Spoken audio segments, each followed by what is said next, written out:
Welcome to the Corinne Center for Baha'i History. The center was established by the National Spiritual Assembly of the Baha'is of the United States in January of 2024. Its purpose is to foster the study of Baha'i history, Baha'i sacred texts, Baha'i philosophical and theological concepts, and world religions from a Baha'i and comparative perspective. I am Robert Stockman, director of the center, and joining me today is Marco Oliveira, a Portuguese Baha'i living in Lisbon, Portugal. He was born into a Catholic family and accepted the Bahá'í Faith in 1984. He is married and has 2 children, works as a software engineer. He attended the Religious Sciences course at Catholic University of Lisbon and is the author of the blog Povo de Bahá, People of Baha. Deep study of Baha'i themes and the study of scripture and theology have been his passions, including, I should add, Greek philosophy. In recent years, he has devoted special attention to the study of Christian themes from a Baha'i perspective. Welcome, Marco. We're so delighted that you've been able to join us. We very much appreciated your presentation about Socrates.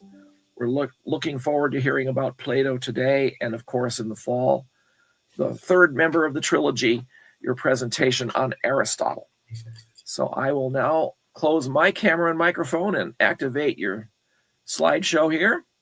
And thank you again for joining us. Thank you very much. Thank you to all the friends who have joined us.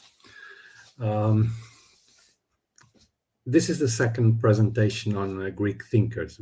So as Robert said, we had a previous one on Socrates. We all know that the Western world has its cultural roots in the Greek-Roman world.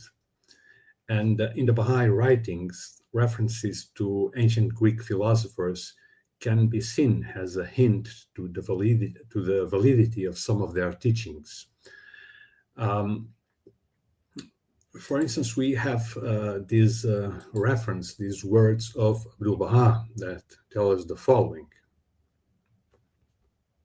The philosophers of Greece, such as Aristotle, Socrates, Plato, and others, were devoted to the investigation of both natural and spiritual phenomena.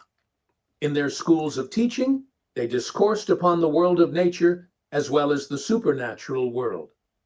Today, the philosophy and logic of Aristotle are known throughout the world. Because they were interested in both natural and divine philosophy, furthering the development of the physical world of mankind, as well as the intellectual, they rendered praiseworthy service to humanity. This was the reason of the triumph and survival of their teachings and principles. So, in this presentation, we'll focus our attention on Plato. Plato, we know, was one of the most influential and significant thinkers in history. He was a disciple of Socrates. He was a teacher of Aristotle.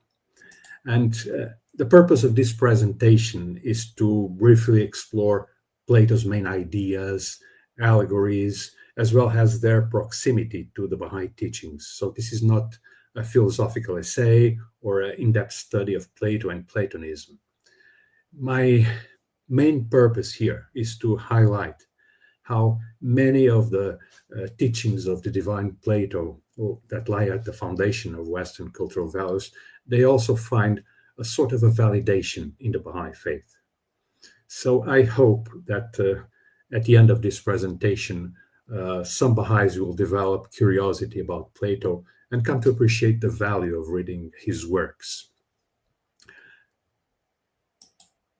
On the Tablet of Wisdom, we have these words of Baha'u'llah.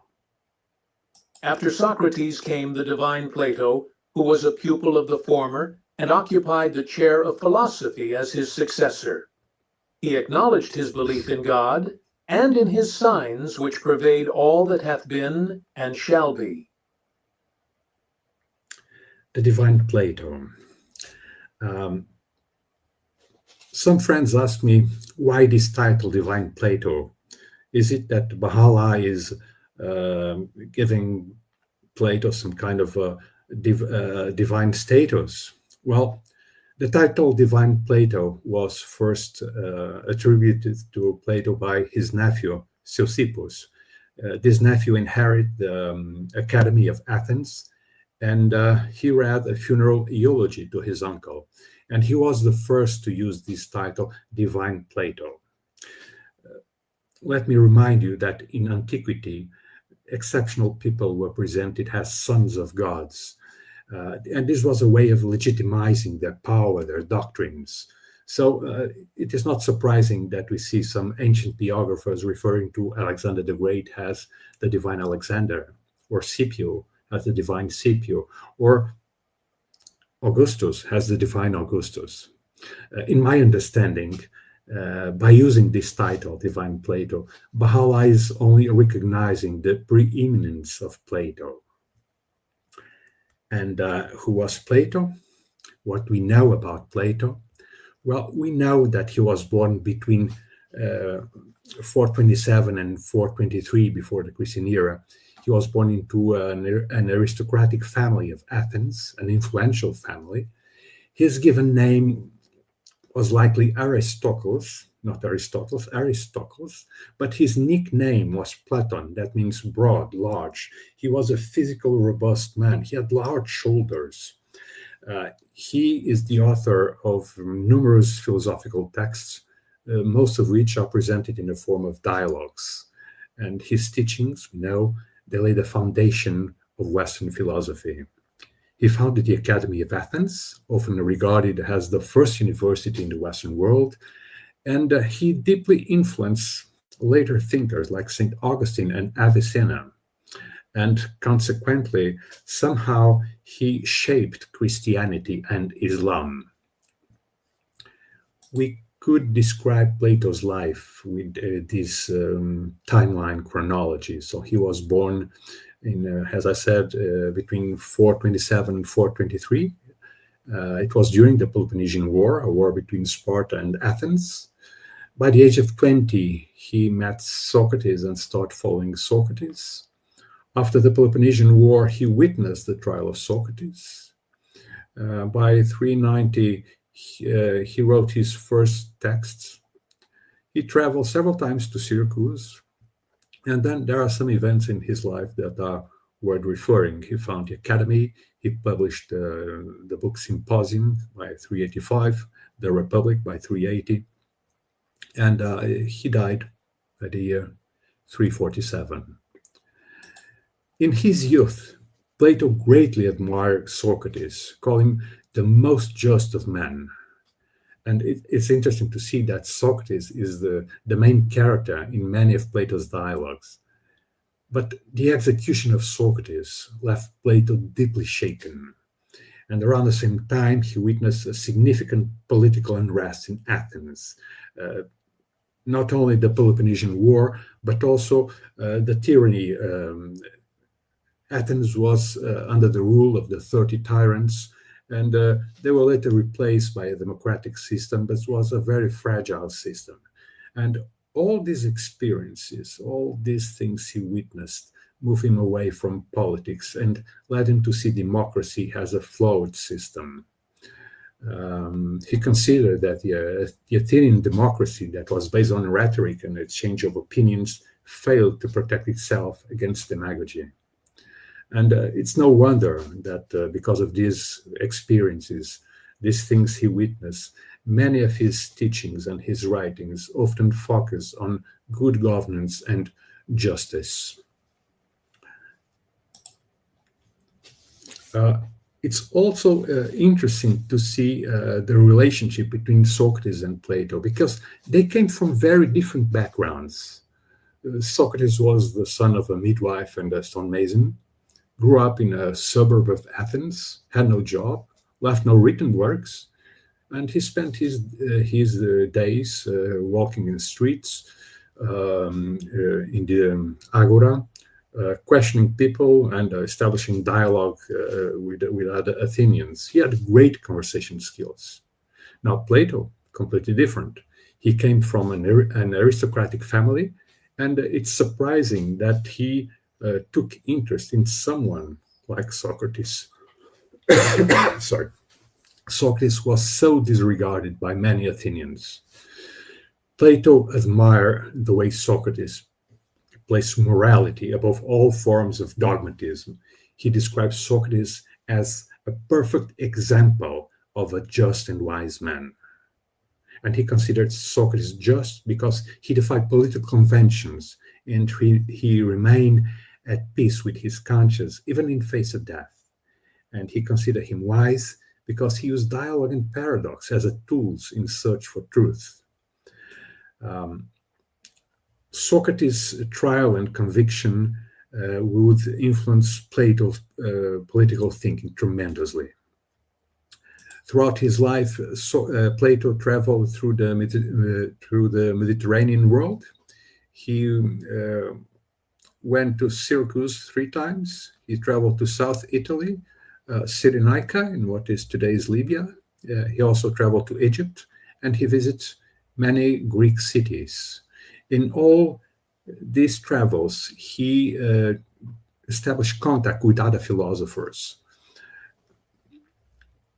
He founded the Academy. Now, the Academy was a center of learning for young aspiring politicians and is often considered the first university of the world. It was located in a suburb of Athens. It was open to public. No fees were charged. And in fact, most of the students came from wealthy classes, working classes and poor classes.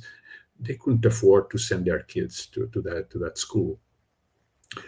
In the academy, there was no formal curriculum, no clear difference between students and teachers, although there was some distinction between older students and younger students. No philosopher gave as much importance to education as Plato. But the working of the academy after Plato's death changed. And by the year 86, the academy was destroyed by Roman dictator Sulla. But although the academy was destroyed, the concept prevailed because other schools were founded in the Western world and called themselves academy or even Platonic academy. So it's interesting that this concept prevailed. The writings of Plato can be classified in 3 categories. Early dialogues. These were written under the influence of Socrates, and here we have the Apology. That includes the judgment of Socrates. We have the middle dialogues that were written at the academy when Plato was between 40 and 56. These include the Republic and the Symposium. And then you have late dialogues. In some of these, Plato reviews some of his teachings. In total, we have today 28 dialogues written by Plato. 28 dialogues that are considered a hallmark in universal literature. Just to short comparison, we have more writings from Plato than we have from St. Paul. Right? So let's see some of his teachings and their proximity to the Bahá'í teachings. And of course, we start with the theory of forms. Well, Plato believed that this visible world is an imperfect copy of another higher reality that he called the world of forms, the world of forms from which the visible world derives its properties. A form is not merely a concept in mind, an abstract concept. It's something that has an independent existence. For example, the form of beauty is not something abstract, some mental concept. Is something that exists independently of anything we consider beautiful. Plato believed that forms give shape to things. For an object is beautiful if it attracts and reflects the form of beauty. Plato believed that forms are eternal. They're not born, they don't die, they don't change. Forms serve as a perfect model that defines how things should be in their perfect state. Forms cannot be perceived through senses. They can only be grasped by reason. That is, they are intelligible models. In this material world, there are no true forms, only imperfect copies. And Plato believed that understanding the forms elevates the soul towards the good. To judge whether an action is pious, a law is just, or a sculpture is beautiful, it's necessary and it's essential to understand the true nature of piety, of justice, of beauty. The theory of forms is like many other universal laws, like mathematical laws. We know the laws of mathematics are universal.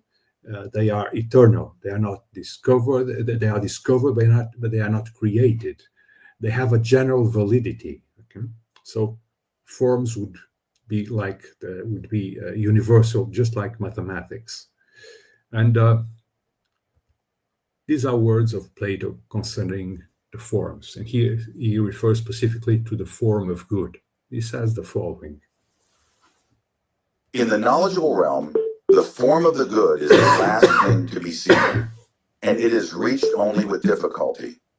Once one has seen it, however, one must conclude that it is the cause of all that is correct and beautiful in anything, that it produces both light and its source in the visible realm, and that in the intelligible realm it controls and provides truth and understanding, so that anyone who is to act sensibly in private or public must see it.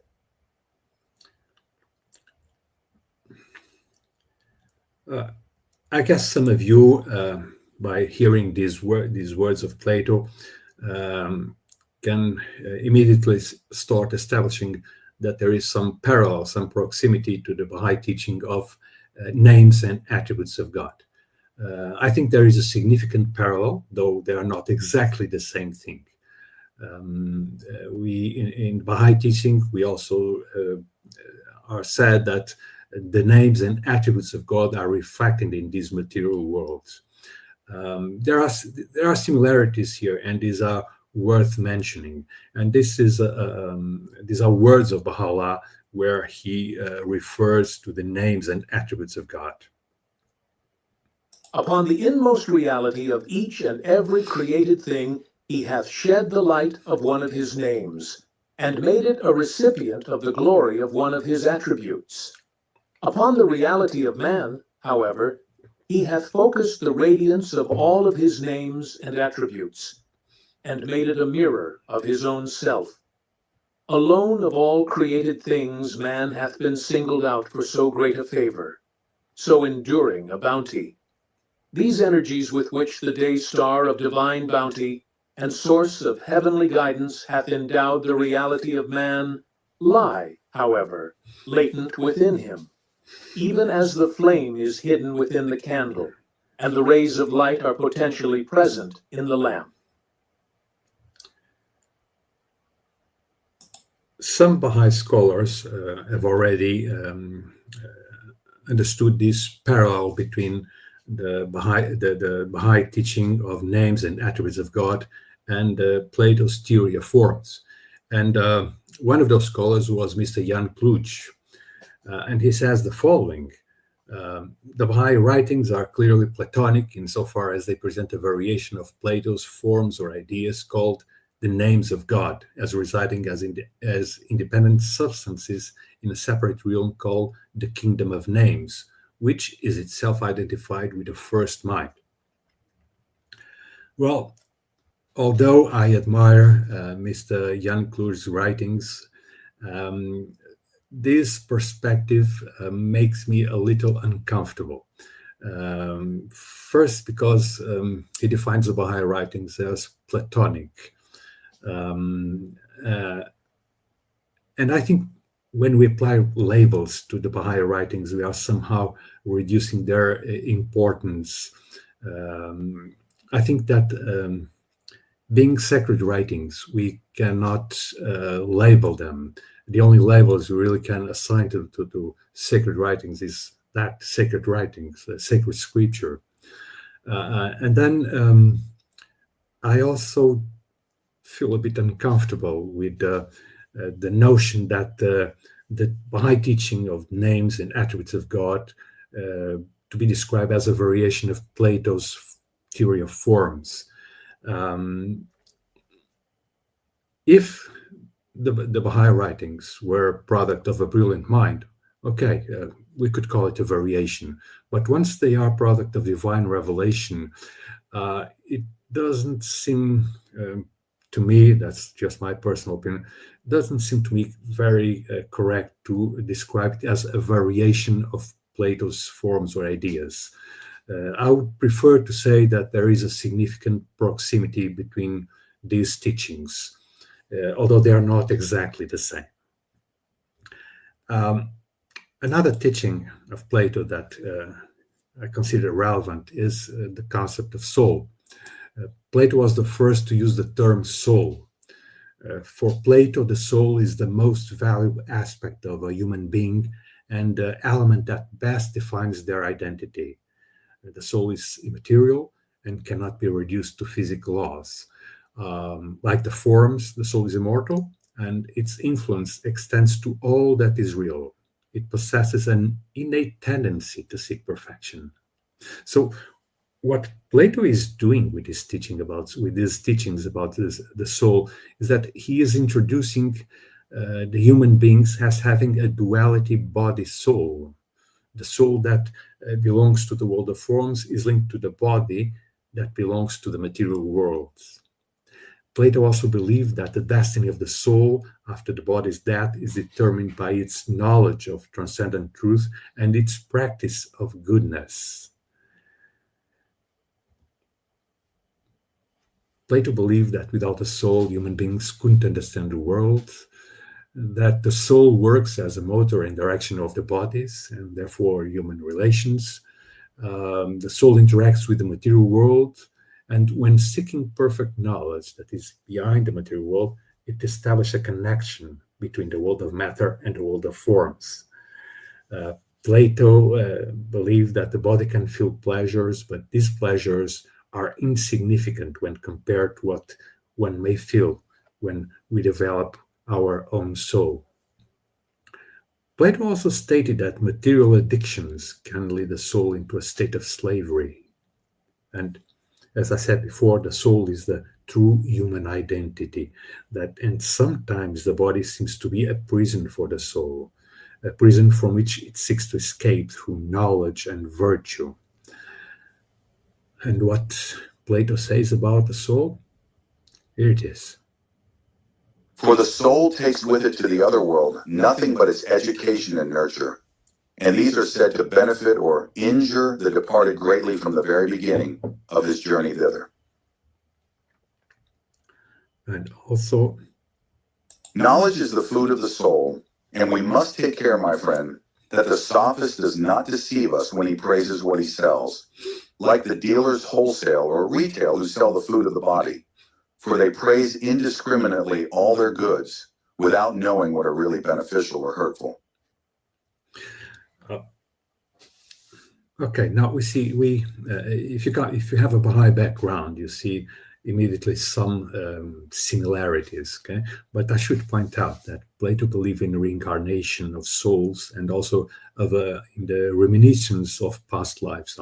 Now this is totally different from the Baha'i beliefs. In Baha'i faith, we don't have a belief in reincarnation. And what we have in our writings about the soul, we have these words of Baha'u'llah. Know, verily, that the soul is a sign of God, a heavenly gem whose reality the most learned of men hath failed to grasp, and whose mystery no mind, however acute, can ever hope to unravel. It is the first among all created things to declare the excellence of its Creator, the first to recognize His glory, to cleave to His truth, and to bow down in adoration before Him. If it be faithful to God, it will reflect His light, and will, eventually, return unto Him. If it fail, however, in its allegiance to its Creator, it will become a victim to self and passion, and will, in the end, sink in their depths. Also, these words from Baha'u'llah, I consider them very relevant when referring to the soul.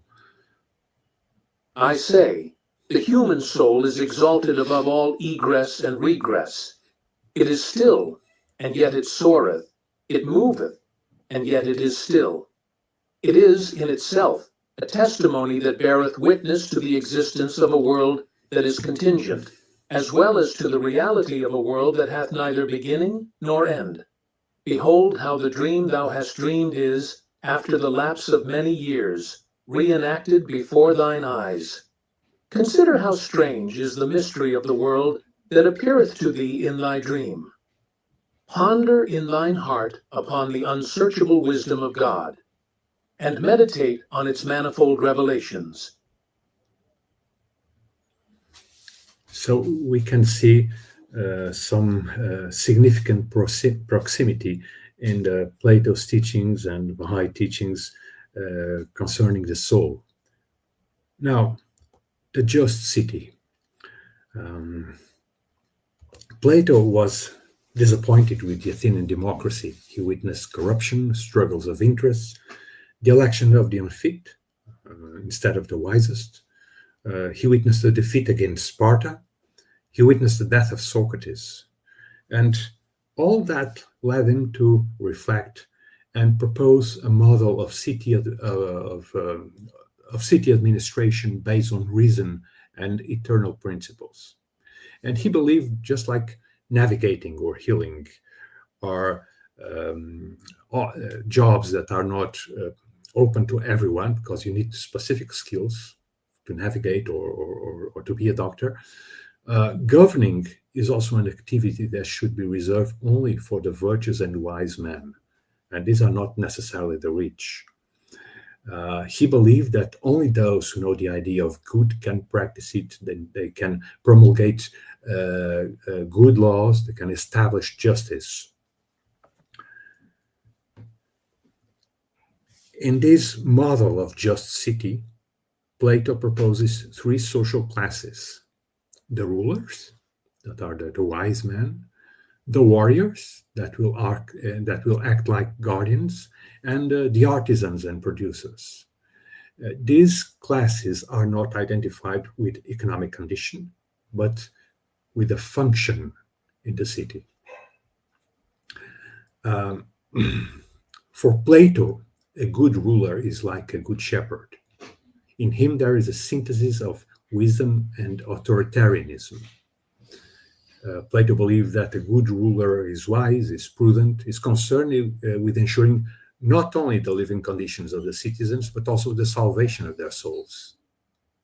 So the good ruler is a philosopher king that should strive to ensure that citizens give up personal and family interests and will focus on the community, on building and defending the city.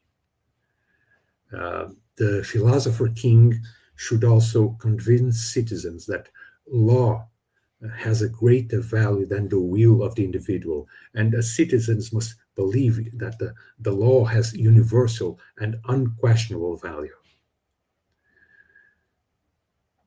So the city is organized so that each person performs his role according to his own soul. So these roles are predetermined by our own soul. In this short summary of the Plato's concept of just city, you find this interesting, this concept of good shepherd.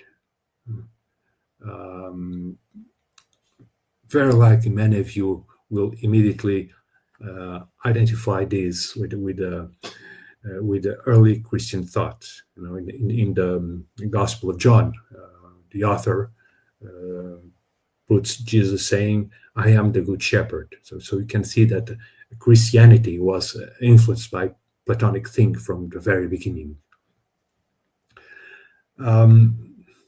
In the book, The Republic, Plato identifies 5 types of regimes. So we have the aristocracy, that is the rule of the best, the most competent. You have democracy, same like aristocracy, but with a more vigorous and military character. The oligarchy, government of the rich. Democracy, government of the people, but a government that Plato believes is a government without soul. And the worst type of regime, that is tyranny. And what does Plato say about philosopher kings? Here we have. Until philosophers are kings, or the kings and princes of this world have the spirit and power of philosophy, and political greatness and wisdom meet in one, and those commoner natures who pursue either to the exclusion of the other are compelled to stand aside, cities will never have rest from their evils. No, nor the human race, as I believe. And then only will this our state have a possibility of life and behold the light of day. Now, this Platonic concept of just city has received a great criticism during the 20th century. Many thinkers and philosophers who lived under or had been in close contact with totalitarian regimes refer to Plato's city as a totalitarian state. That's the case of Karl Popper. He was an Austrian-British philosopher. He lived in Vienna. He moved to New Zealand and later to UK. Popper argues that Plato sees low-class citizens as human cattle with no role to play in decision-making. He also states that Plato has no interest in justice, that is the resolution of disputes between individuals. And because Plato defines justice as keeping one's place. This criticism has some validity. In fact, keeping one's place, these predefined social classes, is something that here in Portugal we witness during the dictatorship. During the 20th century, Portugal lived under a totalitarian state, an authoritarian state. We had colonies in Africa, and many times when the Portuguese regime was criticized for being racist, for not giving the Africans the opportunities that it was given to the Europeans, they would say, no, we are not racist. We have an open society. We have there is room for everyone. Everyone has a place in this society. You just have to know what is your place. So very few Africans had access to school education, to the system of public education, and even fewer managed to study in the universities. So what we see in the justification of the totalitarian regime in Portugal in those days was, I would say, a distortion of Plato's teachings. In fact, that was a tyranny, okay, pretending to be an aristocracy. So yes, there is a valid criticism, and I don't think we should look at Plato's ideas on the just city in a dogmatic way. We have to understanding within a context. What Plato presented to us in this concept of just city is a product of his mind and his personal experience, all that political turmoil he witnessed in Athens. So we have to understand that in context, and let's not take it as a political model to apply it without criticizing, without applying it blindly. No way. And if Plato proposed a model for a new order for Athens, a new political order for Athens, Bahá'í Faith proposes something much wider in scope, with, again, a very significant difference. What Plato proposed was a product of his mind. What the Bahá'í Faith proposes here is a product of divine revelation. And in the Bahá'í Faith, we have this proposal for a system of world governance. That is in our teachings. And that's summarized, I believe, by Shoghi Effendi. and with his words. The unity of the human race, as envisaged by Baha'u'llah, implies the establishment of a world commonwealth in which all nations, races, creeds, and classes are closely and permanently united, and in which the autonomy of its state members and the personal freedom and initiative of the individuals that compose them are definitely and completely safeguarded. This commonwealth must, as far as we can visualize it, consist of a world legislature whose members will, as the trustees of the whole of mankind, ultimately control the entire resources of all the component nations, and will enact such laws as shall be required to regulate the life, satisfy the needs, and adjust the relationships of all races and peoples. And he continues.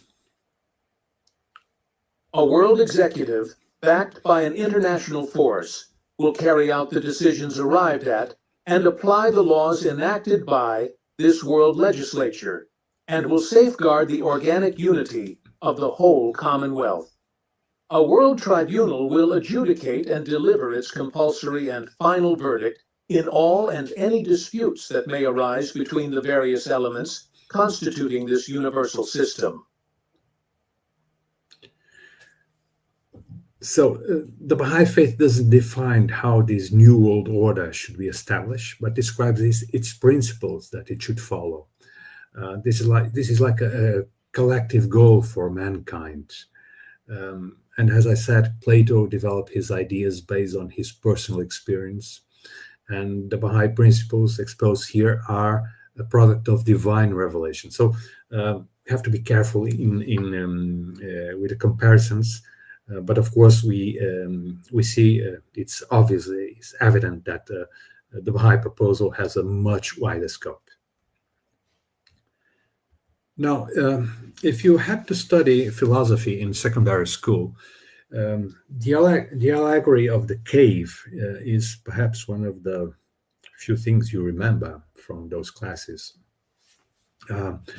This allegory describes a group of prisoners that is locked in a cave and in chains and can't move. And they are sitting towards a wall where shadows are being projected. And these shadows are projected by a fire that illuminates objects that are transported by people that are moving behind a wall where are the prisoners. For these enchained prisoners, these shadows are the only thing they know, that this is their reality. Sometimes they also hear the noises coming from behind a wall, but they don't understand what are those noises. They try to correlate noises with the shadows. Now, if one prisoner was to escape from this place, jump the wall, and he would see the fire, he would be amazed. He would see the objects that were projecting the shadows there. He would be facing a new reality. It would certainly be difficult to look at the fire. And were that same prisoner to escape the cave, he would be exposed to the light of the sun. He would see a tremendous and much vaster reality outside the cave. Now, if you were to go back to the cave and tell to the other fellow prisoners what he saw behind the wall and outside the cave, very likely those other prisoners won't believe him. They would say he's having some illusion, he's having strange dreams, or something like that. They would be content with their world of shadows. So this cave represents the human condition of those who lived limited in the world of senses. And in fact, there is more knowledge than our senses show us. But people confuse appearance with reality, and sometimes they are content in their ignorance with those appearances.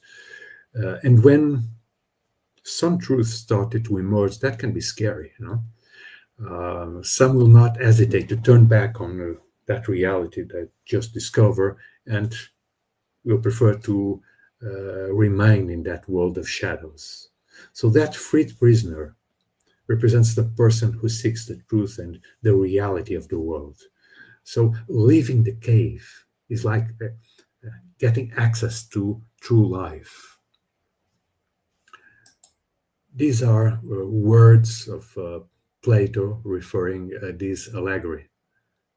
The prison house is the world of sight, and the light of the fire is the sun, and you will not misapprehend me if you interpret the journey upwards to be the ascent of the soul into the intellectual world according to my poor belief, which at your desire I have expressed, whether rightly or wrongly, God knows. But whether true or false, my opinion is that in the world of knowledge, the idea of good appears last of all, and is seen only with an effort, and when seen, is also inferred to be the universal author of all things beautiful and right, parent of light and of the Lord of light in this visible world, and the immediate source of reason and truth in the intellectual, and that this is the power upon which he who would act rationally, either in public or private life, must have his eye fixed. It's interesting to note that that in the Bahá'í writings, there are many occasions where material reality is compared to a world of shadows.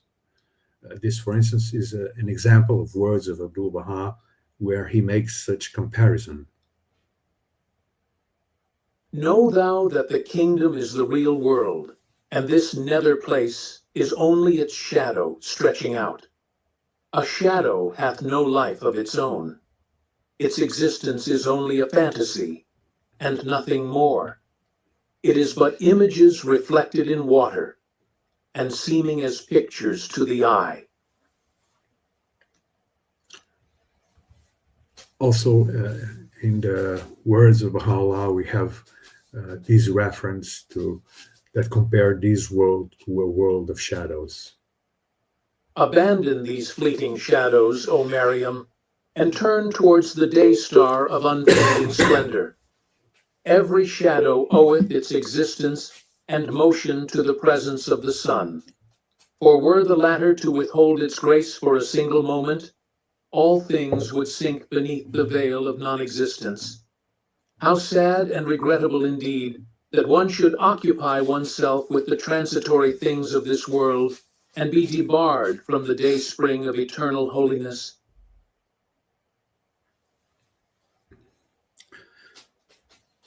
So we have a significant parallel between this allegory of the cave and the Bahá'í teachings. And the last one, the chariot allegory. In this allegory, we have a winged chariot that is traveling in the skies and is pulled by two horses, a good horse and a bad horse.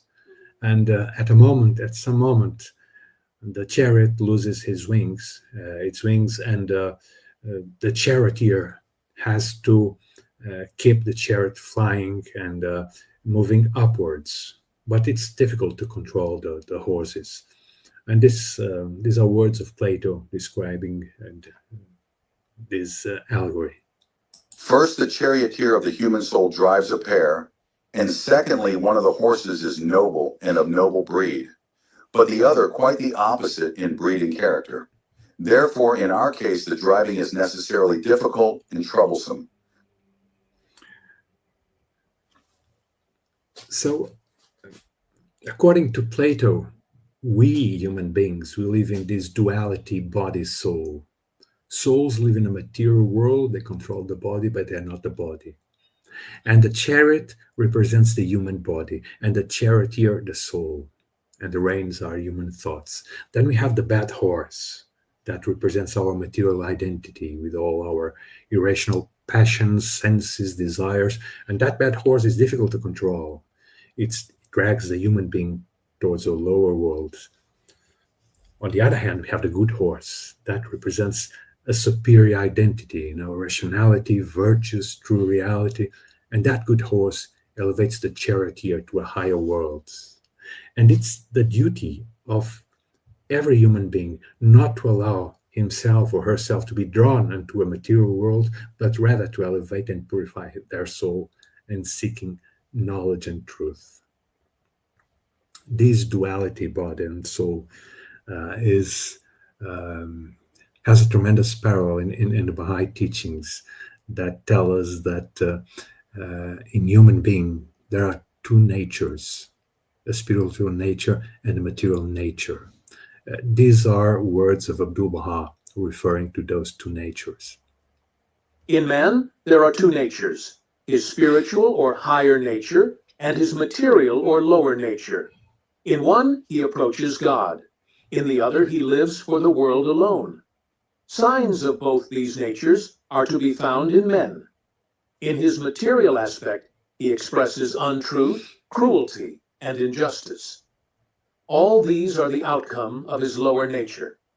The attributes of his divine nature are shown forth in love, mercy, kindness, truth, and justice, one and all being expressions of his higher nature. Man has the power both to do good and to do evil. If his power for good predominates, and his inclinations to do wrong are conquered, then man in truth may be called a saint.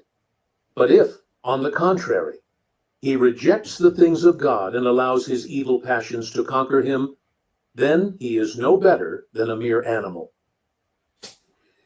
So in this allegory of the chariot, of the winged chariot, we also have a significant proximity to Baha'i teachings. And what can we say as conclusions of this, for this brief introduction to Plato's teachings? Okay, we know that Plato is one of the classic Greek thinkers that is praised in the Baha'i writings, that his teachings are worth being studied by Baha'is because some of his teachings have a remarkable nearness to Baha'i teachings. Also, we cannot say that Baha'i faith is influenced by Greek classics because it's divine revelation, it's only influenced by God. However, the Baha'i teachings, being a result of divine revelation, they are a tool, a wonderful tool to analyze and validate the teachings of classic philosophy. And I am sure the Baha'i faith will breathe a new life into the study of Greek classics. So this is what I had to present you. I'll be happy to share this PowerPoint document I'm using here. I added here some bibliography, some articles I read and found really interesting when correlating Plato to the Baha'i faith. There are, of course, several books I read with great enthusiasm. And you can also find several interesting videos and articles on the internet. I particularly call your attention to this video by Mikhail Sergeyev, Philosophy and the Baha'i Faith, has a really fantastic introduction to the study of philosophy from a Baha'i perspective. You also have very good articles on the site BahaiTeachings.org that refer to Plato from a Baha'i perspective. And this is what I had to share with you today. So thank you very much for your presence here and for your attention. Thank you very much, Marco. This is was a fascinating presentation and a fascinating summary of the connections between some of the Baha'i ideas and some of the Platonic ideas.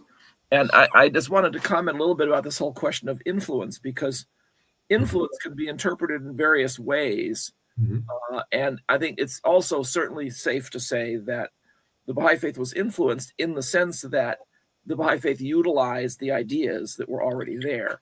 Mm-hmm. And of course, in that sense, every messenger of God is building on the heritage of language, of terminology, mm-hmm. of ideas that precedes him or her.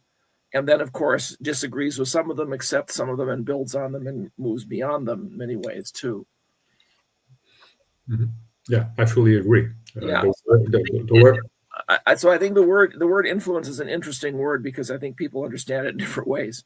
Sure.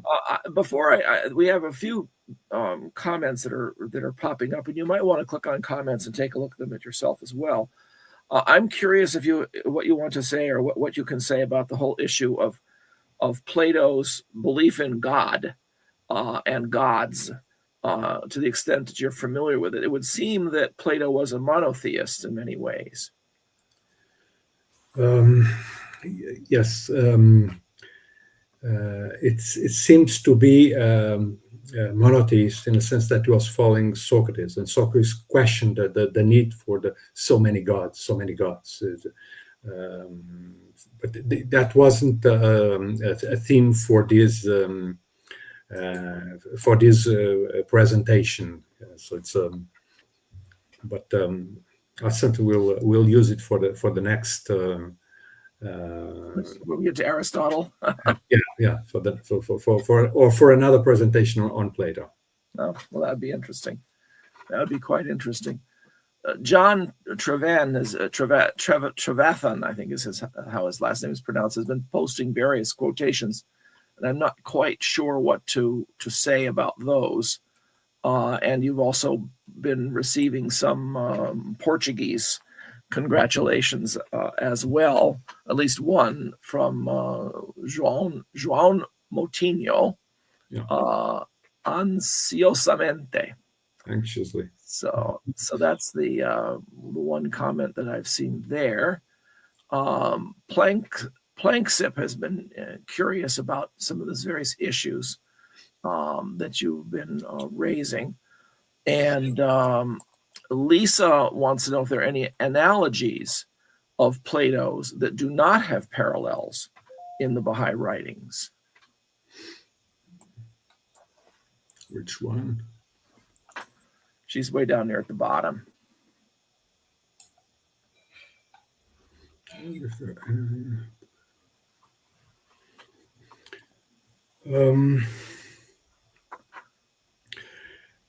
is the myth of air.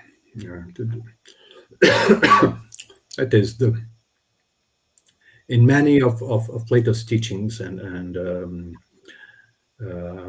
allegories, I find things that have parallels and things that seem closer and sometimes more distant to the Bahá'í Faith. I remember, for instance, the myth of air. Is a soldier that he dies and he remains dead 10 days, and then he comes back to life, and then he tells us of the destiny that what happens to souls after they die, and he talks about the evolution of the soul through after the death, and how important it is to have a moral life and a virtuous life. But then he also mentions the reincarnation and reminiscence. So it's I find things okay. They have a parallel, but others really don't have a parallel in the teachings. Mm-hmm. Yeah, there are always going to be some things that are going to be different, obviously, and otherwise it would be kind of amazing. Julia asked about Abdu'l-Bahá's comment that some of the early Greek philosophers might have studied with the Hebrew scholars and prophets. Uh-huh. Do you know anything about that? Yes.